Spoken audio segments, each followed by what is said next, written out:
there coffee left, huh? Okay, no pressure. Just wondering.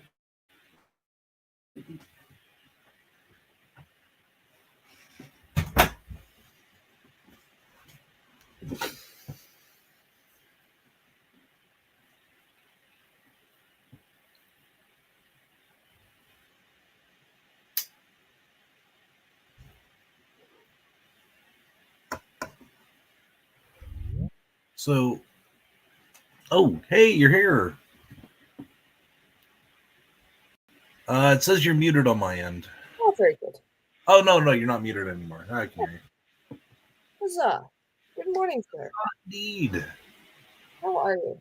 How am I? Oh, God. Well, you know, pass. Hard pass. Yeah. Oh, shit. No, that's one of those things. And this one's probably going to stay private, or will be pulled for some special anniversary event if we ever get organized to that point.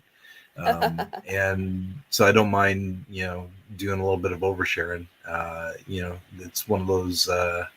This is probably going to be one of those cathartic, sure, one foot in front of the other, talk 'em up sort of deals today. So, sure, yeah, should be fun.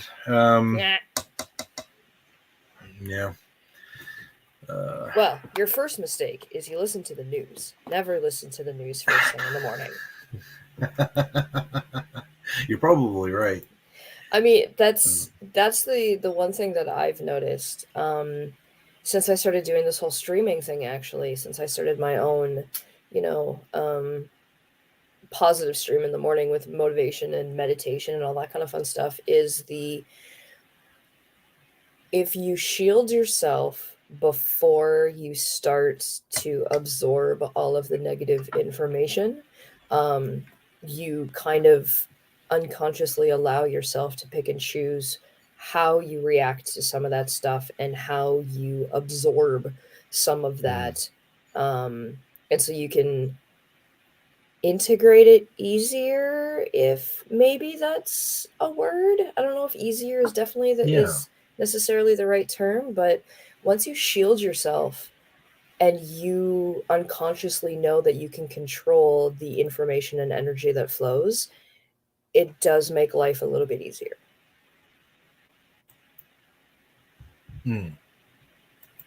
I like it when life is a bit easier. Yeah. Especially when it isn't. Yeah, absolutely. 100%. And unfortunately, we also live in the time frame that, negative news sells. Bad news sells. Oh, yeah. Nobody cares about the good stuff. All they care about is the bad stuff.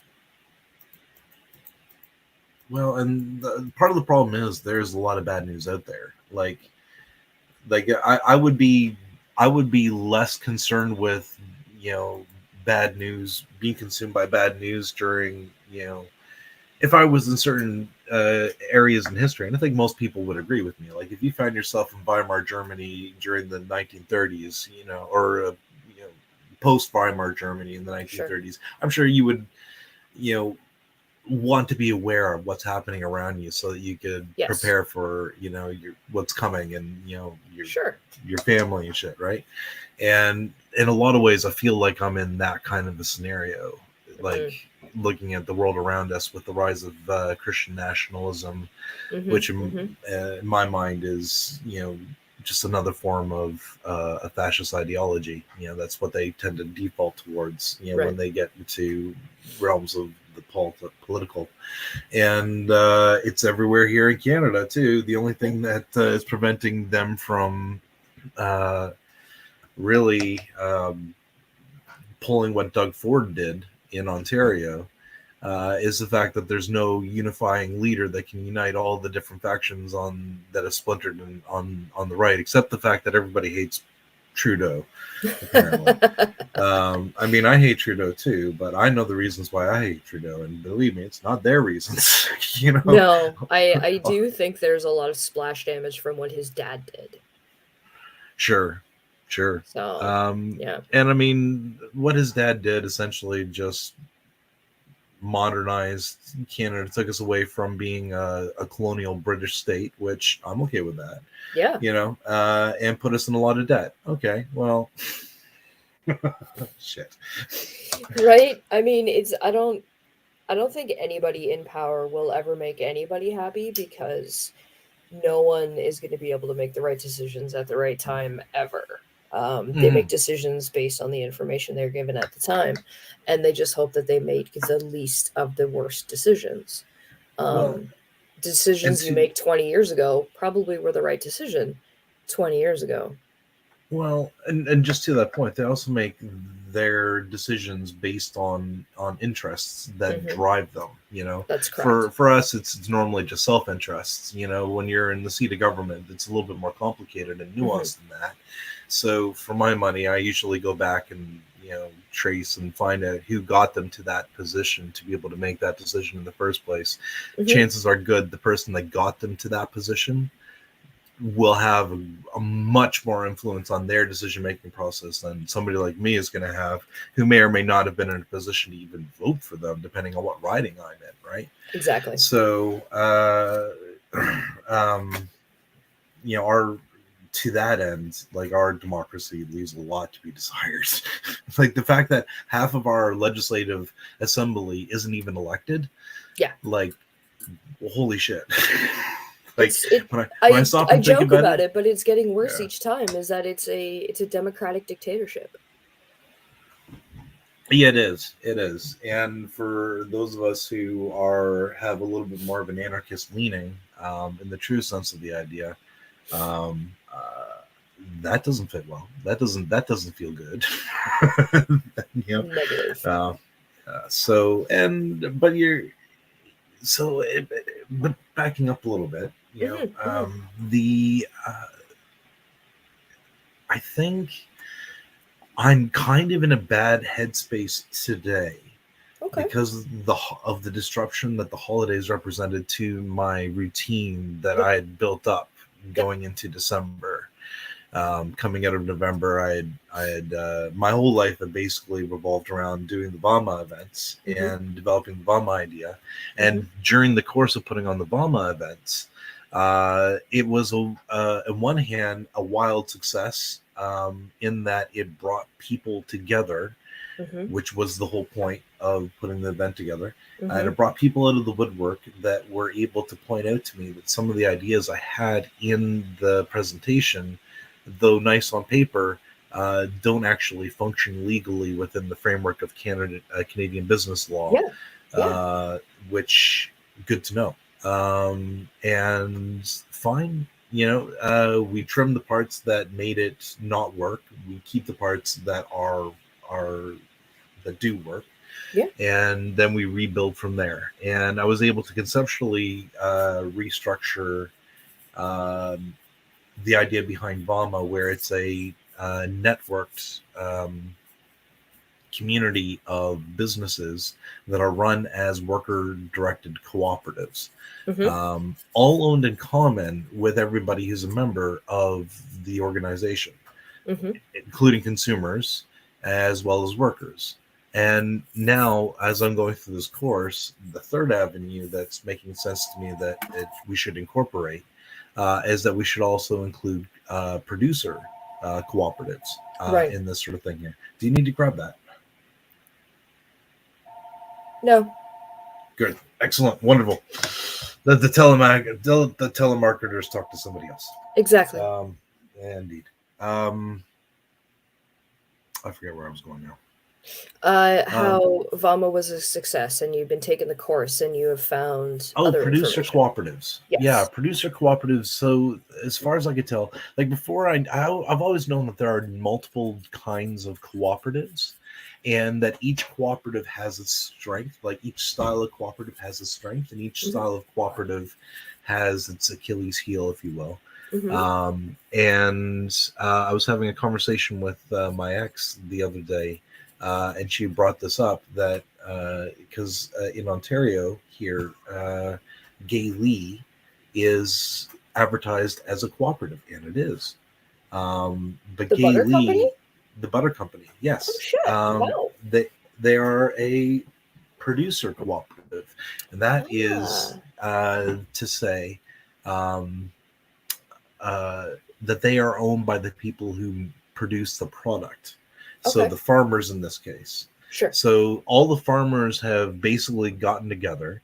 The farmers who individually own their own equipment and own their own farms have all come together and said, look, we're all going to function as a single cohesive unit rather than as individual farmers trying to sell our individual milk on an individual level to everybody. We're all going to come together and say that we're going to produce X amount of milk for, and we're going to pool our resources, make a milk factory or a butter factory, and we're going to, then turn all of our milk collectively into butter that we can then all sell to en masse to people in Ontario. So instead of getting Bob's butter or Daryl's butter or Lisa's butter or Mohammed's butter, or whatever it is, it's you get Gay Lee's butter, and they all together contribute a quota of a minimum amount and a maximum amount, and or something to that effect. They would know a little bit better, but those farmers then in turn around and elect the board of directors that then runs it all, and that's what makes them the cooperative. So there's a problem in how that is set up, though, because within that scenario, farmers, even though they're the ones in control, they can't run a large dairy enterprise by themselves typically, and so inevitably they end up hiring on employees who are not democratically connected to the running of the company, their employees, which which is not what we want to do at VAWMA. So the person I was talking with was taking this scenario with Gay Lee and saying, hey, Gay Lee pays their employees minimum wage, and as kind of like a criticism of what I was trying to do, or what I'm trying to do with VAWMA. And it came at me sideways. It came at me out of the blue, and I didn't take it very particularly well in the moment. Because again, I've been fighting depression and overwhelming, and in my lower points, my brain, which is in for trying to figure out pathways and logical conclusions and things and shit, finding the patterns and stuff, starts aggressively concluding before running the thought experiments all the way through that there is that the negative conclusions are going to be the foregone conclusions, and that there's no reason to even bother even trying. And I know that statistically that there's a bit of truth to that, that the negative outcome is a lot more likely at this stage of the game than the positive outcome. For every 100 people who start out trying a business idea, how many of them never even get to the point where their idea gets turned into something that's like a numbered company with the government? We're not there yet, right? And the truth is we have nothing to get us there yet. We don't have the business idea. We barely have the bylaw infrastructure in place. We got a couple of examples all over the place. And at some point, we're going to have to start networking with people who actually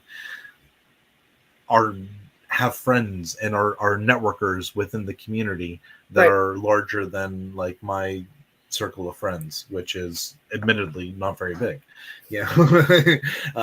And it's and even if it is very big, there's a lot of people whom I think just very politely regard me as a bit of a an eccentric, and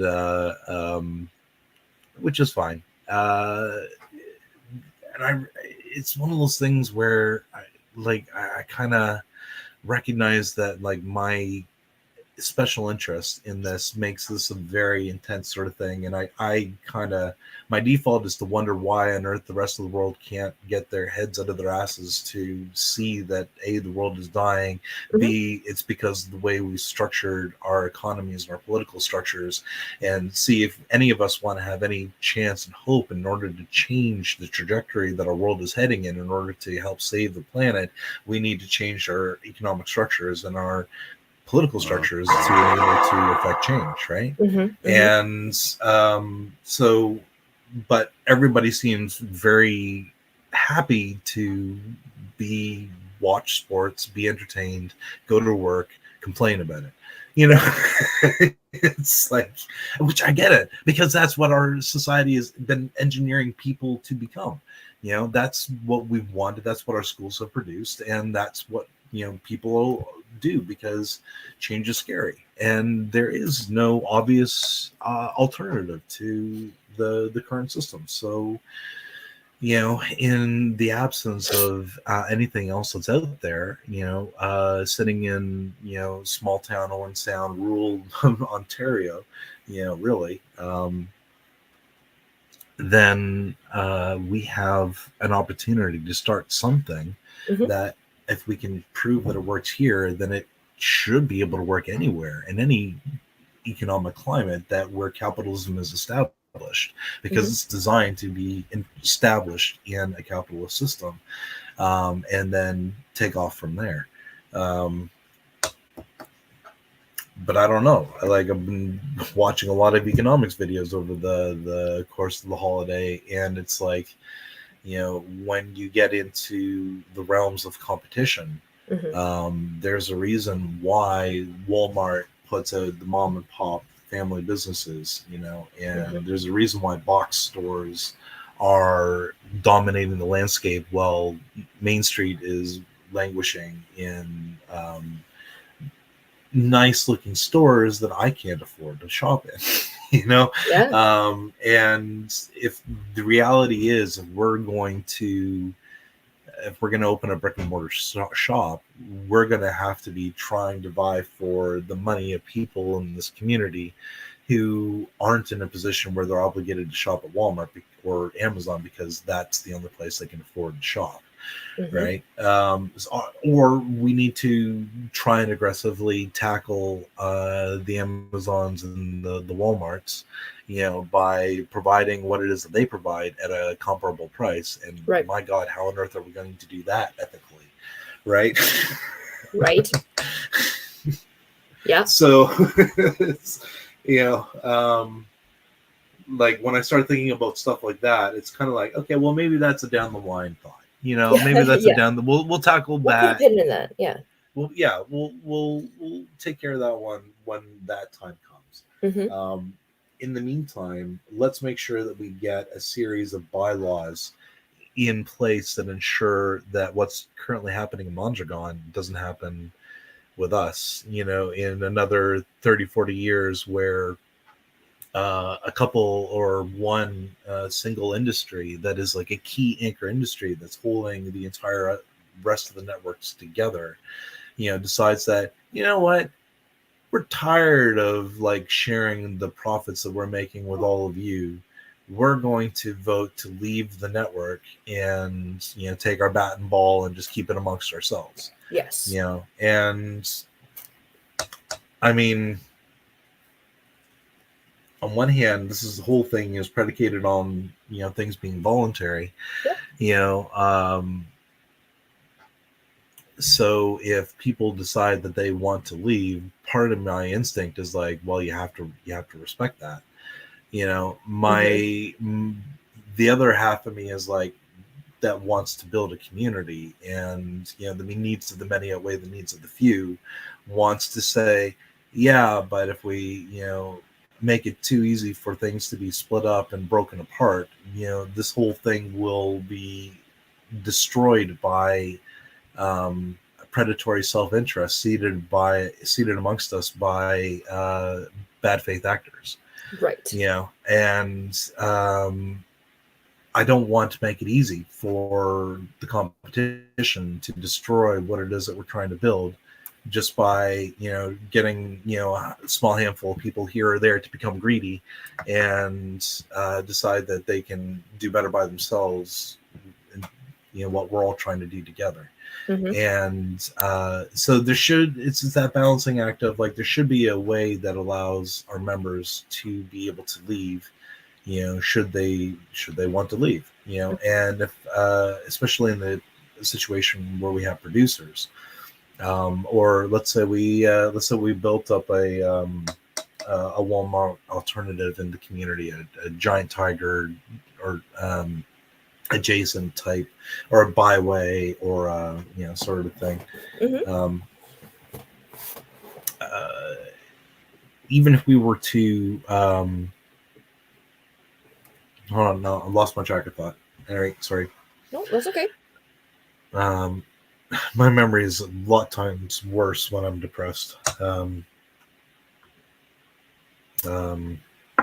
was I saying, if you don't mind? You were discussing how can we prevent VAWMA from turning into the Mondragon, where if we suddenly become successful, we don't have two people that outbid us to suddenly say, go fuck yourself, we are going to take this business and go, and collapse basically all the hard work that we've just done. Mm-hmm. To the point of, we need to maybe build a knockoff giant tiger / byway / sort of that's my example, right? Yes. So they build up like VAWMA says, okay, we decided that we want to establish a community store that addresses the needs of the local community. Let's say the people in Nawash, or Niyashimig, I should say, mm-hmm. Decide that they want to have like a proper brick and mortar grocery store in their local community. Mm-hmm. And VAWMA's like, we'll do it. We'll make sure it happens. We'll bring the brick and mortar. We'll bring the stuff to your community, and we'll hire the people in that community. And the money that's made in that store will stay large by and large in that community.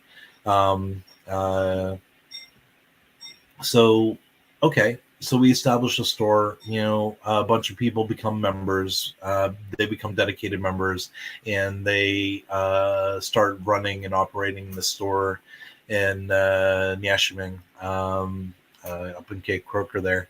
And then they decide that they don't like the idea that resources and money and wealth is being extracted out of the Nyashiming community, even a fraction. They want it all to stay within Nyashiming. So they decide that the workers that didn't start the store, VAWMA did. We put in the upfront costs. We built the building, mm-hmm. We do all that. But ultimately the workers and the members who end up working there are part of the community. They all get together and they all vote to say, hey, we want to secede from VAWMA, and mm-hmm. we want to continue this. Mm-hmm. But we want it to be just owned by us now, mm-hmm. And in that community. I think that should be okay to a certain degree. But there should be a price tag with it. Like they shouldn't just be able to take the keys, change the locks, and walk away with it. And we're standing here left holding all the debt and all the other That's stuff.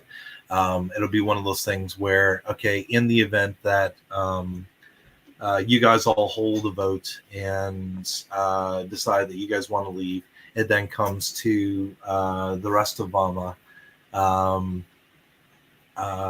Does the rest of VAWMA get a chance to say, well, we get a chance to vote, and we say you can't leave, because then, like, extrapolate that down to the personal individual level, the correlation there is a marriage. And if one side says that, hey, I want to leave, and the other side says, well, I voted and I say you don't get to leave, that's not cool, that's not right. So it shouldn't, by that transitive property, I'm not too sure that it should be right that the rest of VAWMA can vote and say, hey, people in the Eshming, you can't leave. But we should be able to say, okay, you can't leave us with the debt. So if you want to leave, that's fine. Here's the cost. It's you guys are going to have to buy us out. And I think that would probably be fair at that point. And yeah, should we leave it open that? Yeah, I was going to say, like, yeah. And depending on how things go, we may or may not agree that we won't open up a rival competition store in your neighborhood, or the other side of right, or whatever, if they'll let us, which again, it's their territory, they can tell us to fuck off if they want. But just in this example, that's the sort of, so these are the sorts of thought experiments that I've been kind of like teasing through and thinking about with regards to what VAWMA can be doing, what it should be doing with regards to all that. So, I just realized I forgot to take my meds this morning, so I should probably take those real quick. Yeah, that's important. So with the co-op class / course that you were taking, do you feel that has actually impacted you in a negative way because of all the stuff that you've been learning that's been kind of counterpointing what you were hoping VAWMA to be? Or are you learning things for the positive and now you're just realizing, oh, this is actually a lot more detailed than I thought it would be? It's weird. Like, it's a mixture of I'm feeling overwhelmed with just the sheer amount of information that's out there, and with the expectation that I need to have things done by a certain period of time, and I am behind. Like today, I'm going into the course. We're going to be talking about mission statements, and maybe we should talk about that a little bit, because the mission statement that I had in mind was something to the effect of, I'll give you my version, and then I'll give you the more human version. But the way I think of it is influenced by Richard Wolff, who, and I pulled this from a lecture of his that I think I said to you. But VAWMA is a bunch of us living laborers pooling together our embodied labor in order to control our total labor. And the course I'm taking is designed from the point of view of a producer cooperative. This is of creating producer cooperatives in local communities. So bit of a different focus, bit of a different end goal. I want to create worker-owned cooperative, worker-directed cooperatives, community-owned, right? And the community should be comprised of the workers that are working there, absolutely. And the workers who are working at the enterprises should be the ones who are in control of running that enterprise. And the board of directors should be a mix of the people who run the enterprises as well as the people who are a part of the community. And increasingly, I'm thinking as well, when we get to the point where we incorporate producers into our network, they should have a seat at the table as well somehow.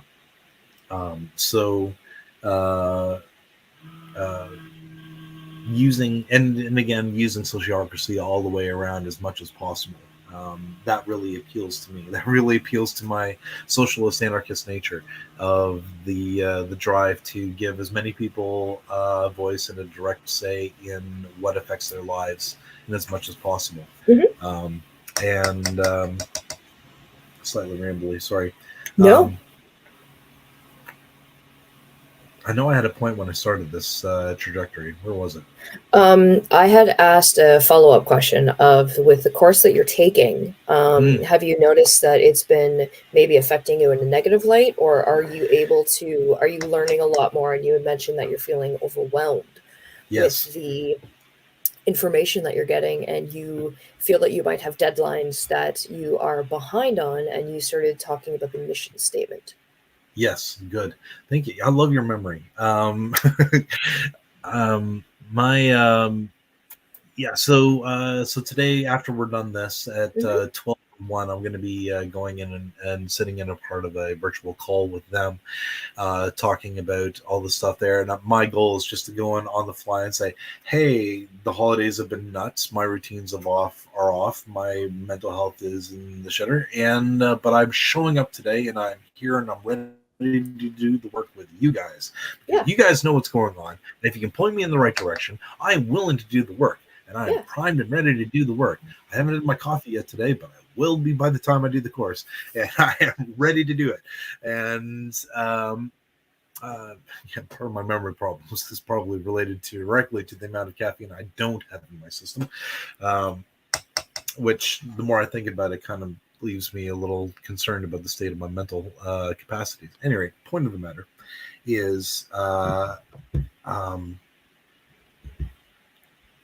having to losing the PIP system in November really was a blow, and I'm still trying to wrap my brain around that, because so much of VAWMA was that PIP system in my mind, because the PIP was how you earned your part of the share, and how we divided that up amongst everybody who was a part of this. And your PIP was how you democratically directed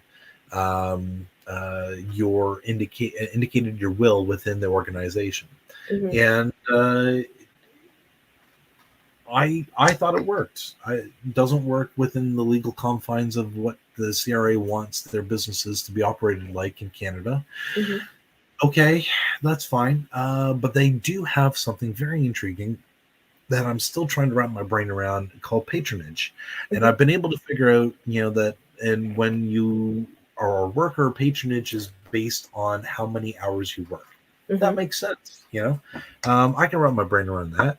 When you're a consumer and a consumer member of the cooperative, your patronage is then calculated based on how much product you purchase. So the more money, the more stuff you buy from us, the more you spend with us, the more money we make, and therefore the more you're going to get back at the end of the year. I still haven't figured out exactly how their patronage is calculated. I know with workers, with the hourly patronage, it's you just add up the total hours worked by everybody, and then the amount of hours you worked individually out of the total hours worked is your slice of the surplus. Easy.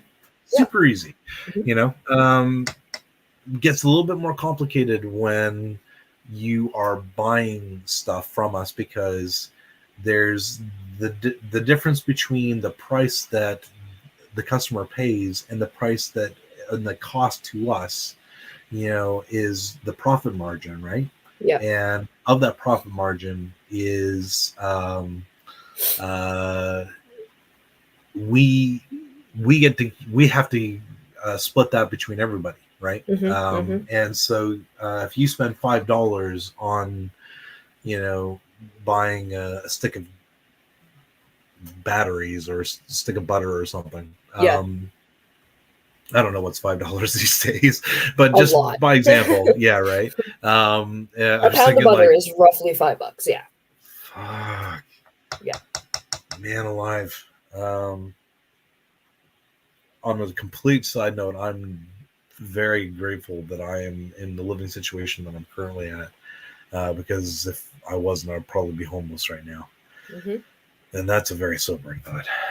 Okay, so somebody spends $5 on some butter. It costs us, say, $3 to make that that butter, from the raw materials to the paying the people to stand around to produce the butter, and then paying the people to stand around and sell the butter, and the electricity to keep the lights on, and all the stuff. $3. Okay, so we make $2 on it.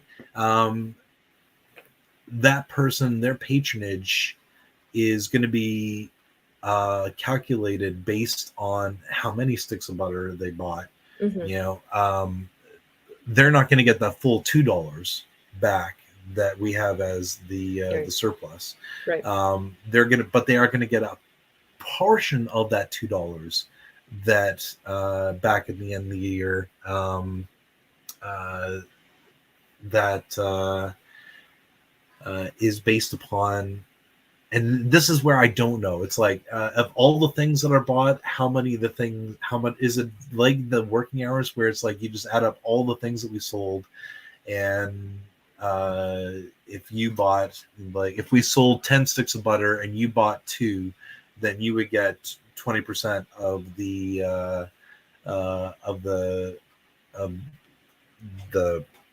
share at that point of the patronage, or would it be and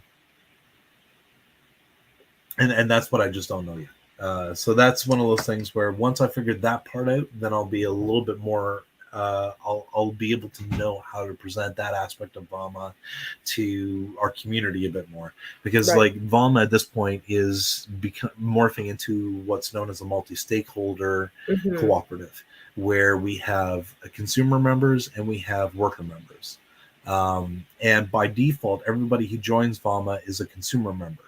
As a consumer member, you have the right to join our union, which is also conveniently named VAWMA. And VAWMA is the negotiating body that determines what the wages will be across VAWMA.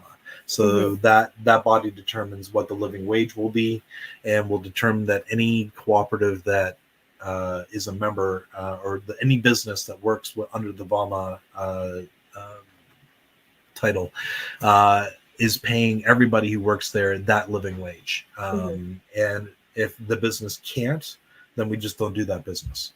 We don't buy it. We don't start it. We don't, and if we started it and we're running it and we're discovering we can't run this business and paying everybody this living wage, then we either charge the customers more, and if we lose our customers, then, oh, well, I guess we couldn't do it, Yeah. But, and again, that's where most businesses tend to fail, I think, because they can't get the customer base in. Part of what I'm trying to do with VAWMA is to incorporate our customer base into our actual business model, so that they're incentivized to buy with us, so that they get money back at the end of the year. Yeah, you can buy your butter down from Walmart, but Walmart's not going to give you a portion of that $2 surplus back to you at the end of the year. We are. And if you buy all of your butter from us, then that's going to increase the amount of money you're going to get back at the end of the year. That's right.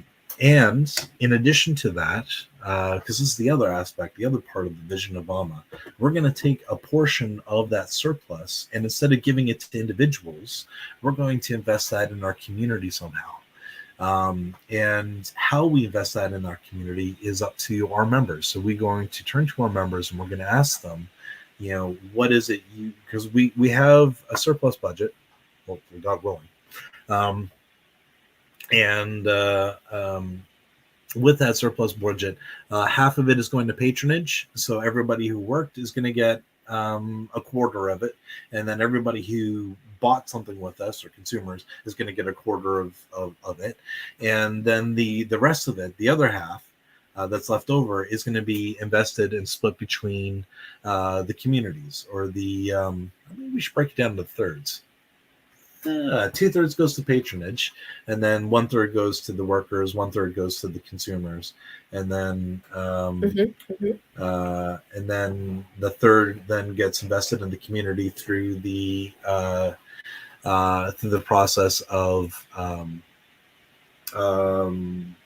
voting. So throughout the entire year, we're going to have regular meetings, VAWMA meetings, where both our worker members and our consumer members will come to the gatherings once a quarter for sure, possibly monthly meetings as well. And we're going to have opportunities for people to present ideas as to what VAWMA can invest in the community for, or what they can do. And it can be anything from, community gardens, buying up land trusts, investing in playground equipment for local parks, doing city public-private partnership type bullshit, or we can create trusts for grants for artists, or for homeless people, or for families in need, or refugees, or whatever it is. Like I can only think of so much. Once we put this out to the community, and other people who are part of VAWMA or part of our local community say, well, what about this idea? Could we put our idea into XYZ? And so we would have a process in place, still trying to figure out what the process would be. But over the course of the year, we would have these ideas, and we would have these meetings where people would present these ideas as things that people can vote for. And then at the end of the year, we sent out a ballot. And we said, these are the different ideas that have made it onto our ballot that we've gone through the year. Please check off all that apply that you want to see funded. And then all members get to choose how many of the different projects get receive funding, and of that funding, it'll be that third of the surplus, that budget that will be diverted by this ballot process, to be reinvested into the community. So there'll be a little bit of what's the word? Curating of that list to make sure it doesn't get filled with too many duplicate entries that split the funding too much. So like the first time we do this, when we have like one or two businesses under our belt, or three, one or two businesses, at the end of the first year, we might only have, 2 or 3 different options that we can put towards, assuming we even make a surplus at all. Which we might not on our first year, and that's fine. Most businesses don't, from what I understand. The real question is, can we still pay the bills? Is everybody making payroll? Like, we got enough to make sure everybody who's doing work is getting paid. And which brings me back to the course and learning how to get all the stuff set up, and then finding the funding. Because once, if we can get the bylaws set up in a way that makes sense for our multi-stakeholder scenario and what I kind of just described, then in a way that makes it all legal, in a way that tracks the money all. And the other thing I want to do is practice a kind of open bookkeeping. Not that anybody can log on to the app that they got off Google and make an account and then see our inner books. But at our monthly meetings or quarterly meetings, there would be a presentation of like the state of the business to the members who are paid up. So if you're a consumer member, you're paid up, you're contributing your $300 a year to be a member, and which is like, I think it's, if I did the math correctly, it's like $25 a month. And that gives you the right to sit in on these meetings and vote and participate in the board, stand for the board, vote for the board, and participate in the patronage. Take advantage of any member-only deals that we offer. So if you're a member, you get a 10% discount, sort of thing. And fuck, where did I start with this? I knew where I was going when I started this conversation. Bringing back. Why would I be talking about all that? God help me out. It was we are kind of in murky waters, where we have a mixed patronage right now. And trying to figure out how can we divvy up the thirds of the worker, the owners, the consumers. But then how does that fit in with the CRA? And as well as, once you get all the bylaws in place, we can then get funding. Right. That was the thing. When we get the funding, like there's money out there. There are grants and stuff. So like There's the Van City Community Banking Community Bank that does equipment loans, that does business loans. So if we could then collectively raise like 10% of the money that we need to for the equipment to purchase the equipment we need to do the stuff that we want to do, which we could do through fundraising events, crowdsourcing, and through our membership dues. So we could use a multi-tier strategy to with ways to come up with the 10%, then go to the Van City Bank, get the other 90% of the money we need, and then get started. That's the plan. And then once we get started, obviously we'll owe Van City the money that we borrowed from them. So part of our business will be to be paying that back. But we'll be paying that back over the course of like a couple of years. So as long as we're making the payments that we need to make on that over the next 5 years, anything that we make over the payments that we're making on that is the surplus at that point, right? Yep. And if there are tax advantages, I'm learning as well, there are tax advantages to keeping the surplus in the company, instead of paying it out through like dividends and stuff, paying it out in patronage, I think sidesteps some of the taxes that you pay. So where if you take it out in a dividend share, after you make X amount of money, you end up paying taxes on it. Like for the first like couple thousand, you don't pay taxes on dividends at all. It's like weird. It's fucked up. I mean, I guess you don't pay taxes when you're poor enough either, but you pay it. You just end up getting it back in the end. But that doesn't help you in the forefront. You pay taxes now. You're broke now. You're not broke in January. Yeah. So. Oh, fuck. That's the other thing. And just a complete side note, one of the things I totally want to build into VAWMA is an accounting department that works for its members. So it's quick, easy, and painless, so that once you're a member and once we figured everything out, we do all the tax shit for you on the front end, so that we figure out, okay, you've made X amount of money with us that we know of. You might have other money that you've made that we don't know about, so we can help you with that. So you need to keep track of your own finances for that regards. But based on what you made with us, this is where you should be at. And if you can, and we should also give them the option to kind of like offset. So if they volunteer the information like that they made money elsewhere, then we can change and adjust the amount of tax that we take off, for example, ahead of time, and just give them the money that they're owed, and send the rest to the government, so they don't even have to worry about it. It's just done.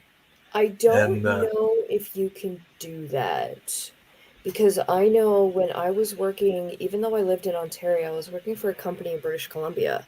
I had to pay the British Columbian income tax rate, but then I also ended up having to pay the Ontario difference. Okay.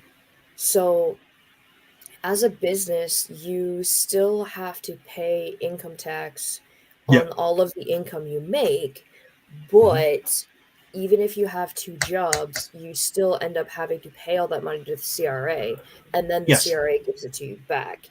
If we start trying to balance the books of you are already making X number of dollars at this job and you're coming to us, we still need to take off the minimum amount. Whereas if we try to, I don't want you to get hit with income tax twice, we're just going to not tax you that much. That starts going into. Oh, okay. That's not what I'm saying. What I'm saying is that because like I remember when I this is what I remember, and I might be wrong. So take it as such. But what I remember was when we filled out the tax form, we filled it out based on like projected income level, like what my tax bracket was going to be, and then the amount of tax that was taken off my paycheck each each paycheck was based on the projected total like tax bracket I was going to end up in. And then by the end of the year, when I've made all the money I'm going to make in that 365-day period, if I was below that tax bracket that I was anticipating being, then I would get more money back from the government because I was having more money taken off my paycheck than I was supposed to, and I would get more money back. Versus if I made more money than I was expected to be in the tax bracket I ended up being in, I would owe the government money. And so in that scenario, I should have had more money taken off my paycheck through the course of the year, so that when I got to the end of the year, I wasn't going to be in a situation and scenario where I owed the government money. And if I had been on top of it all, if I had been in the business, if I had been communicating with the business, I could have been saying, hey, business, I'm going to be in this tax bracket, not that tax bracket. You need to be taking this tax bracket amount off my paycheck as I'm going through the year. And yeah, maybe a little bit more off my paycheck, during the course of the year, but when it comes tax time, I'm not sitting there owing the government money. The government's sending me a check back, right? It's kind of in this weird sense, it's kind of like using the government as like a bit of a savings account. Only you don't get interest on it, which sucks. And if I ever got elected to government, I would totally change that. But at any rate, what can I say? I'm a socialist. I would do things that would benefit people, so that if you put more tax money over to the government will pay that back to you with interest. That'd be fun, and it would match or make better interest than what you get at a bank. That would be the fun part. Oh yeah. Okay. Yeah. And then I would invest that money back in the infrastructure and in the communities across Canada. But we're not there. Anyway, that's a topic for a completely different conversation.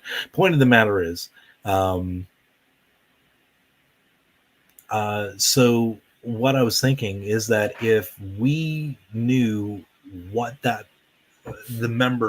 individual member of VAWMA, if we knew what their end year total amount of money that they made that year was, then we can adjust the amount of tax that we're taking off on the checks that we're sending them ahead of time, so that when they get to the end of the year, they're either getting money back or they're not in a position where they're surprised that they owe the government money. Is the point where I'm trying to get to. Okay. Not that we're not giving the government its money, or that we're doing anything untoward there, but that we're just making sure that for the person who's a member of VAWMA, we are putting them in a position where they're not going to be owing anybody anything at the end of the year. Right. I see. Yeah, that was just my thought for that. Because like that, and then you can have your taxes done through VAWMA. Like if I'm like, I would love for VAWMA to eventually grow to the point where it's a one-stop shop, where it has like an accounting department that does taxes for all its members, and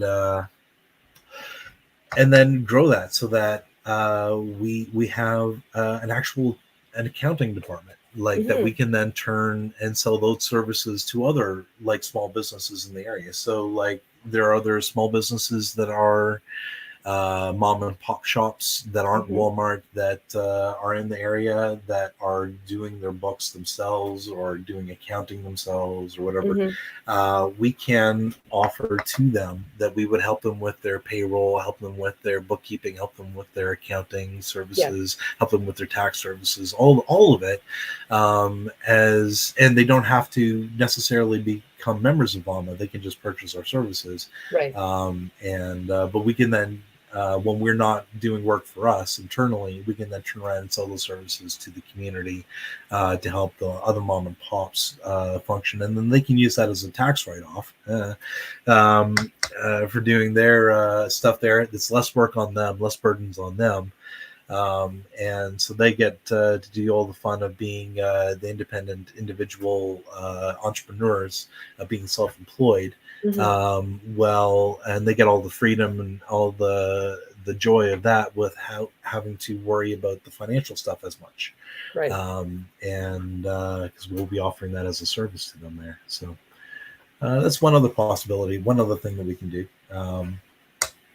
But from the perspective of me as a member of VAWMA, where my full-time job is at a VAWMA cooperative, and that VAWMA is my primary source of income, I can work with the VAWMA department to say, the entire way to know where I'm going to end, which tax bracket I'm going to end up in by the end of the year. And every step along the way, they can make sure that the right amount of tax is being taken off. Because the tax is graduated, right? When you make under $20,000 a year, you take off the minimum amount, right? Yep. When you make over $33,000 a year, you take off a bit more, Yeah. And once you make that 33,001 cent, whatever the next tax bracket is, like after that 1 cent, you're now taking more tax, or you now owe more tax off of it. It's not retroactive though. Everything you made up to that point was at the other that's right tax rate. And so if we know how much money like I am making in VAWMA, then as I'm going along, as I increase up the tax bracket, then we can adjust the amount of taxes coming off my paycheck accordingly, so that I'm not so that I don't owe taxes at the end of the year. And I may end up not getting much of a tax return at the end of the year either, because I'm just hitting that nice line where I'm at that zero mark. And then at that point it'll be like charitable donations that I make with the money that I have left over that'll push me into the tax return area. But and that's fine. I don't mind that.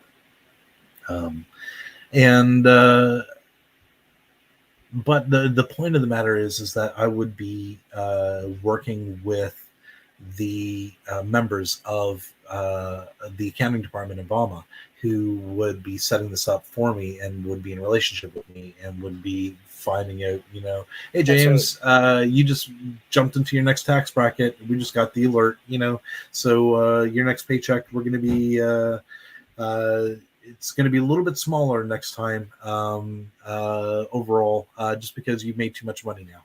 Or something. Or if we can figure out what I'm going to be, I'm just thinking off the top of my head now. No, that's cool.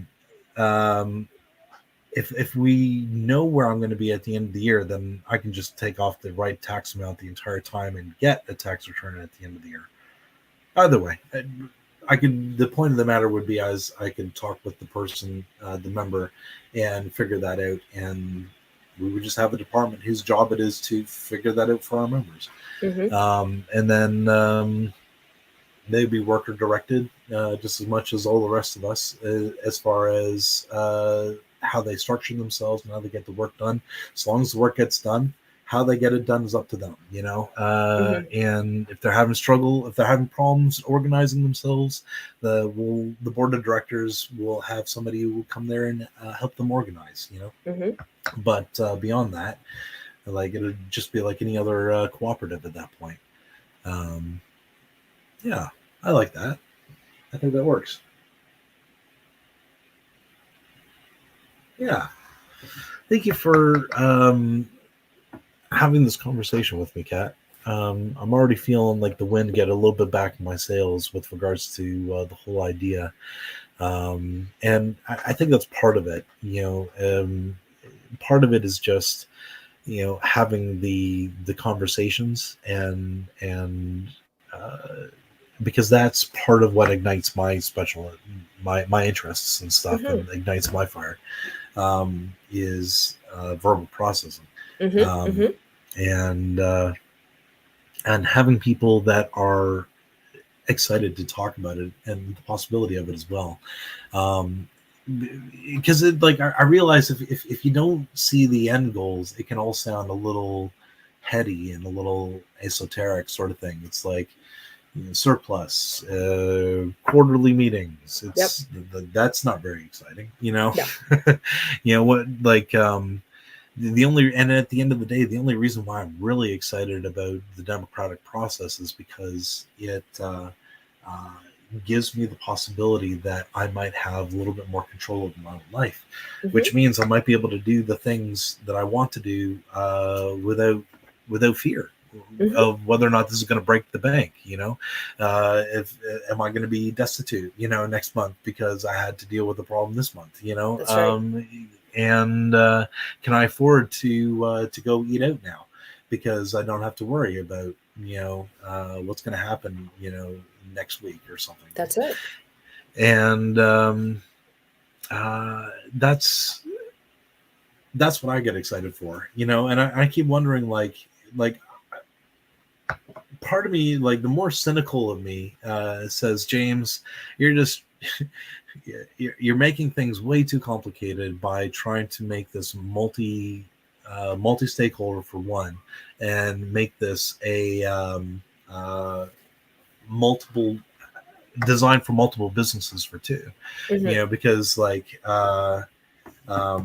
you're hurting cats, James. Is what I think to myself. And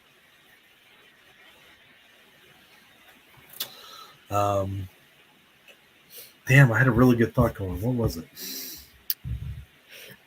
You were comparing, why you might be overthinking this, and why are you making it more complicated than it needs to be? Why are you making a multifaceted, multi-business, multi-tiered co-op?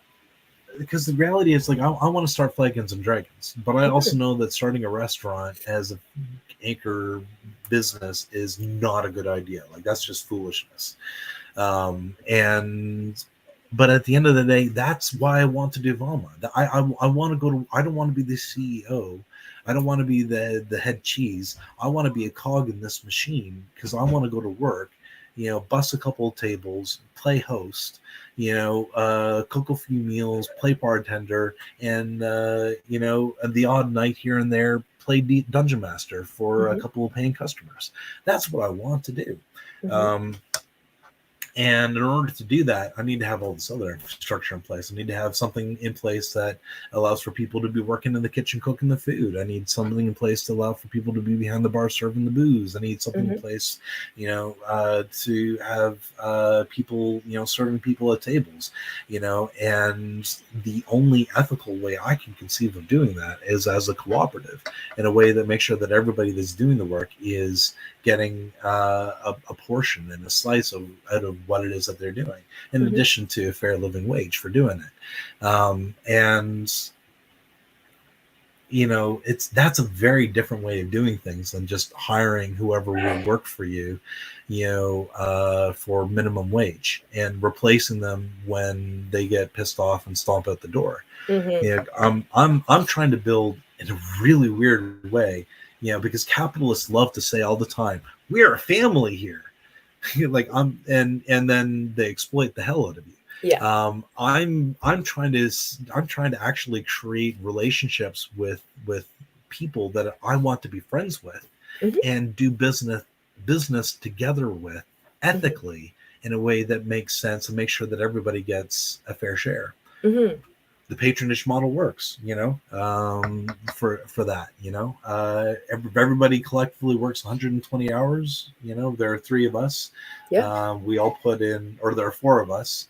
We collectively work 120 hours. One of us works 40 hours. Two of us works 30 hours, and another of us works 20 hours. Then the patronage is split, between the person who worked 40 hours, then the people who worked 30 hours get their little bit, and the person who worked 20 hours gets their little bit. And it makes sense. It's fair, at that point. and all collectively, we all together decide who gets to be the CEO, who gets to be the treasurer, and who gets to be the secretary, and it makes sense.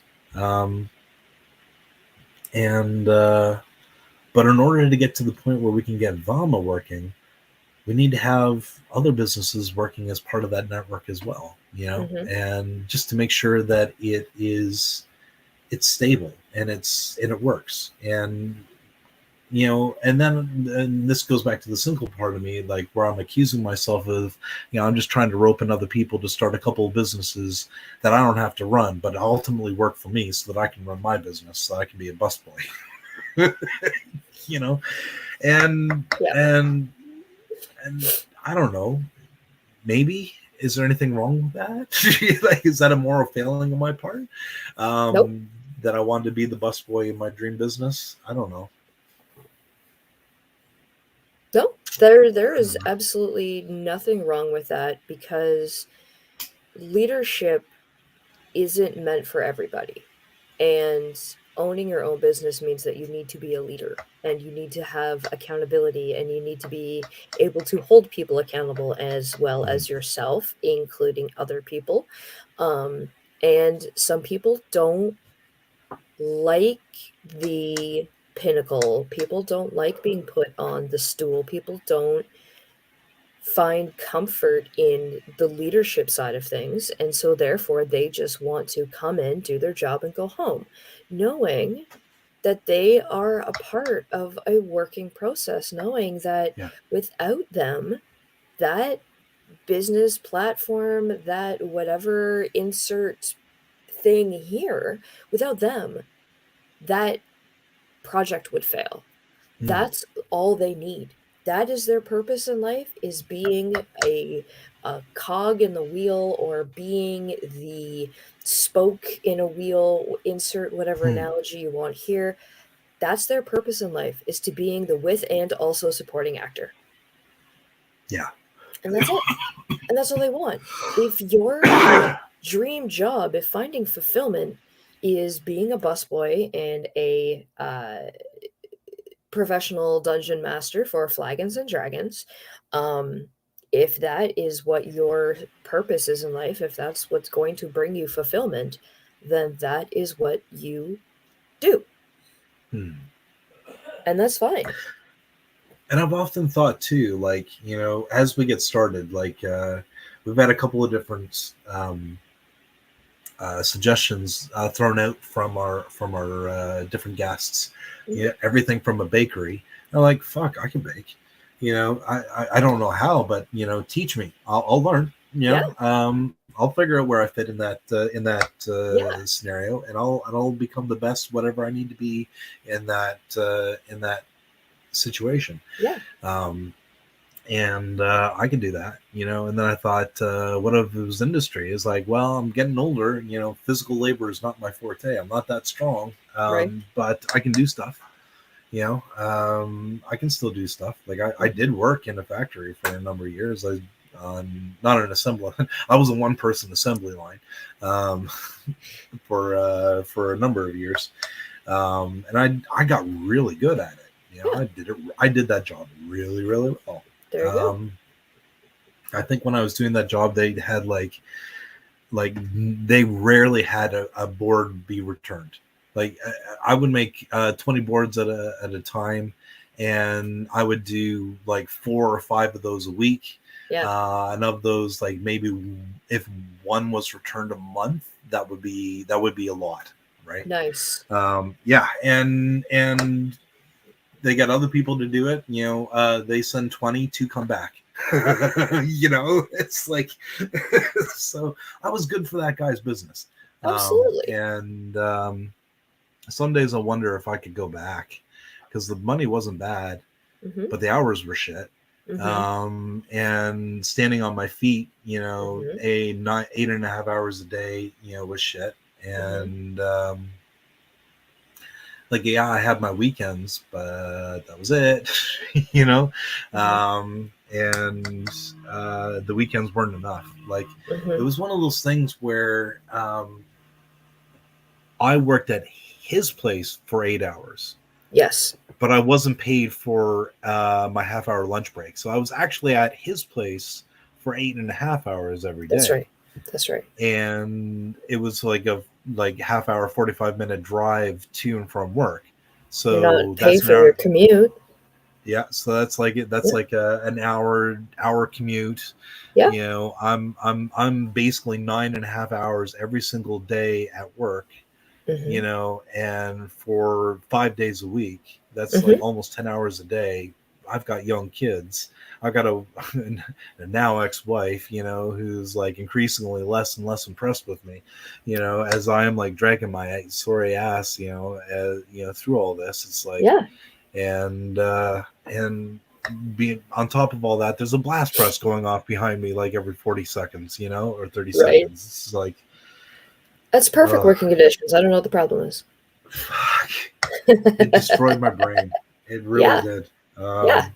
Just thinking, I was thinking here, like, well, the money was nice, but the more I think about it, it's like, I'm just getting like the cold sweats, like even thinking about going back to that. And then I think, well, would I start up another factory where I could go do that? But would it be enough that I would have a slice of the pie for doing it?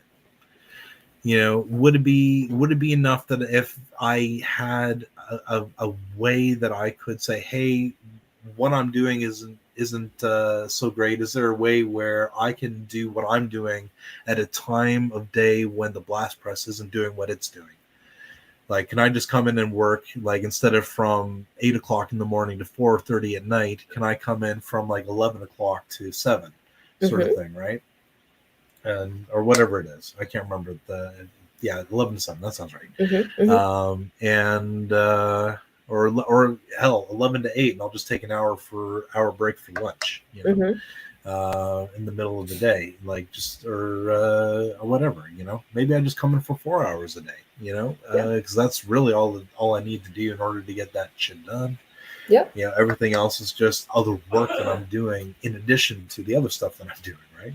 So how about I just come in and do the work that I need to do? But this is all stuff like, if it was a cooperative, I can do that. It's mm-hmm. not a cooperative, though. It belongs to Ernie. That's it. You know, and Ernie is running a business, and I'm a cog in Ernie's machine, mm-hmm. right? And any concessions that I get from Ernie is just him being polite. You know, he doesn't have to. You know, that's right.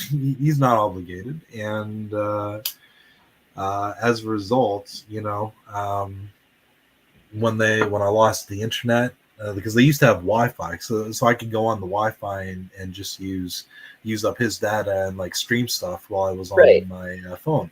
Yeah. And that would occupy my brain so that I wasn't hearing the blast press and I wasn't listening to all the negative feedback thoughts that were going on in my brain at the time. Like, it was just craziness. Mm-hmm. Mm-hmm. All that to say, trying to design a world where what happened to me in that factory won't happen to me again. It mm-hmm. won't happen to anybody. Mm-hmm. Because I think of, like, if I had proper flooring, if I had full control over my schedule mm-hmm. more, mm-hmm. That would have been a good job. I would still be at that job. Mm-hmm. I would not be happy. I don't know if I would still be married, but I would at least still be at that job, and I would still be able to do that job. It would be the point. Would you be finding fulfillment and purpose at that job? Oh God, no! It's putting together. It's a factory job. It's not intellectually stimulating at all. Mm-hmm. You know, it's mm-hmm. that's the job you do so that you can listen to podcasts while you do it. You know. Got it. Yeah. Because I think that's one thing that a lot of people need to feel before they jump off or take, as I have been lately calling it, taking the leap from the lion's head, is they need to know, or they need to have a feeling of purpose and self-fulfillment. If I'm working in retail, and I know the job is shit. Nobody gives a damn about me. The floors are shitty. My mental health sucks. Why would I leave one shitty job to go to another? Right. Oh, well, they're going to pay you more money. That's great. But with more money comes more problems. More money becomes more taxes. I'm just getting by on the amount I have now. If you bump me up to the next tax bracket, I'm going to be making less overall, more in the long run, but less, right? Less in the short term, more overall. Right. And so that $20 that you might be losing because you got a 30-cent raise bumped you into the next tax bracket, but now you're at the bottom of that next tax bracket and you're making $20 less per paycheck. That $20 could be groceries. That's true. Very true. So where you're sitting at the top of the shitty tax bracket, you actually have money at the end of the month instead of sitting at the bottom of the comfort tax bracket where there's month at the end of the money. Right, which is why we want to make sure when we calculate what the living wage is, we take stuff like that into account. Mm-hmm. Yeah, where we want to make sure if we're in a tax bracket where we're having to take off X amount of money, it's not leaving us in a worse position than if we were at the top. Like we took like a 30-cent pay cut, but we would be at the top of the tax bracket, the previous tax bracket, as opposed to being at the bottom of the next tax bracket, sort of thing. Exactly. And that's the sort of thing that we would figure out. Yeah, no, for sure. Knock on wood. And that's the uncomfortable. People don't like to be uncomfortable, and so when they are challenged with start your own business, come work for VAWMA, come do this, this is what we're going to do. It sounds great, but it's a lot of work. The proof is in the pudding. Is the juice worth the squeeze? Is it worth leaving everything that I know and love right now and taking a chance and taking that leap from the lion's head only for it to fall out from underneath my feet? And it's finding those that are willing to take that step that is the hardest. But when they do take that step, it's the most rewarding. It's trying to get that mindset through to people. And part of that is education, isn't it? Which is part of the 7 cooperative principles. And part of why I had wanted to, when I conceived of like how we would get VAWMA off the ground, is having regular recurring meetings like once a week, every month. And part of that would be every time we get together, we spend a bit of that time educating ourselves. Every time we get together, we spend a bit of time planning for the businesses that we're going to do and how we're going to do them, and learning how we're going to do them. Every time we get together, we check in with each other and make sure everybody's okay, and just intentionally build community that way. Precisely to address those things that you're identifying, right? Because it's like the default position in our society is very passive. We're not meant to know how the business is run, because if we did, we'd understand that we're being exploited. We're just meant to show up and be safe and secure in the paycheck. That's their end of the bargain. And what we're proposing, or what my job is at this stage of the game, is to make it as painless a transition for people coming out of the capitalist model and moving into this cooperative model, where instead of the capitalists getting all the profit at the end of the day, we're all together deciding what we're going to do, how we do it, when we do it. And we also get to share in what we also produce as a surplus. This is how we share it.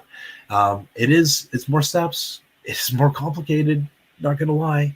But the payoffs are, instead of our boss going to Cuba for a month, when it's cold and shitty in the middle of January and February, while the rest of us toil and work in their business. We're going to be taking turns going to Cuba, each, while the rest of us stay home and work on making sure the thing keeps going, and that's the trade-off. That's where we get to at the end of the day. That's what I'm hoping. And that's, I think, where we can cover a lot of those bases in the podcast for the education side of things. Explaining this is how we started, this is where we're going, this is what we've learned, this is how we think this should run. I also think that the podcast will be good to get the word out. I think that the air quotes board of directors, or the influencers, if you want, people who have the skills, like your friend Rebecca, who is helping with the bylaws. Amazing. She's already helping with the bylaws. Yeah. Who else has good leadership skills that can help us, decide what is a good timeline? Who can hold us accountable to, this is what we need to launch by this day at this time? At the end of the day, it starts with you and me, right? And then, but the question of like, who else can be a part of this, I think is a great question, because like realistically, that's how this goes from like an idea in my head to like a numbered company in the CRA's government books, right? And to a small end, like the VAWMA discussion group that I made on Facebook was like the short list of people. I thought, okay, like of all the people that I've ever talked to about this idea, who's given me the time of day for this idea, these are the people who have responded with a little bit more than a smile and a nod. These are the people that have actually shown some interest and say, hey, that's a good idea, we should do that. I said, okay, great, you're now in the group. Okay, right. And of that group, you're the person primarily who's like really risen to the top, that is like, yeah, this is a good idea, we need to make sure this happens. To a greater or lesser degree, my friend Crystal is very encouraging. But she's very, very much point me in the right direction. Tell me what you want me to do, and I will do it. But I don't know what to do. Gotcha. And it's like, when I figure out what you can do, I'll tell you. And until then, just stick around. Don't go anywhere. And if we can get enough crystals and enough myself and yous in on this sort of thing, then eventually it'll like we'll find. There's another friend of mine who probably should be a part of the VAWMA discussion. I haven't included him yet, but I've had individual conversations with him. His name is Jordan. Oh, you know Jordan. He's part of our group. Sorry,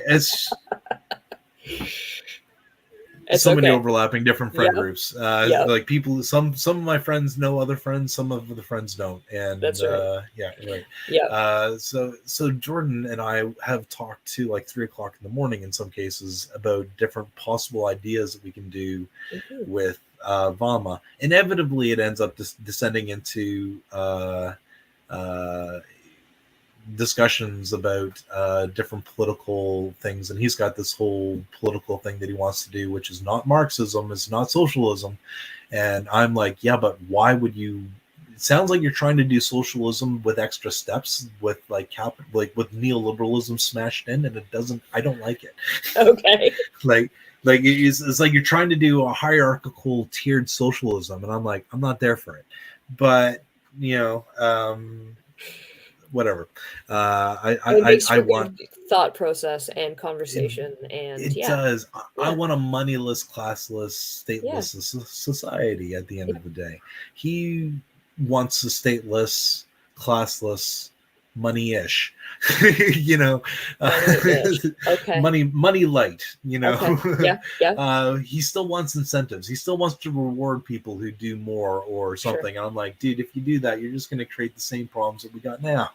At any rate, but that just creates for great conversations. The point of the matter is he's got 1,000,001 different business ideas, and so getting him in on one of these conversations I think would be clutch as well, just in terms of like talking about what we could do as stuff and the local idea. But just because I'm looking at the time and it's like almost 11 o'clock, and I want to be conscious of everybody's time too. Bringing it back to the focus of the podcast, the next time we have this conversation, I don't know if it will be the launch of the podcast or if it'll be another, hey, let's plan about talking about a little bit more clear. I think today I just needed to talk about VAWMA for a bit because I haven't really done it since December, and I'm fucking depressed. You know, I needed this. One thing I would challenge you on to help your morning routine and just to help maybe not necessarily get out of depression, because I understand, you know, I'm not trying to say stop taking your meds. I'm not trying to say any of that. Yeah. If you have morning rituals, see which part of your morning ritual is a negative influence. And just try to bring awareness to what you do first thing in the morning. Like if you wake up and the first thing that you say to yourself is, I didn't get enough sleep, that's already a limiting decision. That's already a limiting belief, and you're already putting yourself in a negative mindset. If you wake up in the morning and say, motherfucker, I'm tired because I stayed up until 1 o'clock playing Valheim last night and I have to get up at 5:30 in the morning to give my cat insulin, that's on me. I played that card, but you know what? I beat bone mass, so go fuck yourself. Then you know what? That's a positive influence, right? So my challenge would be for the next week to see, when you get up in the morning, just bring awareness to what you do and maybe take a mental inventory of, is this a positive influence or is this a negative influence?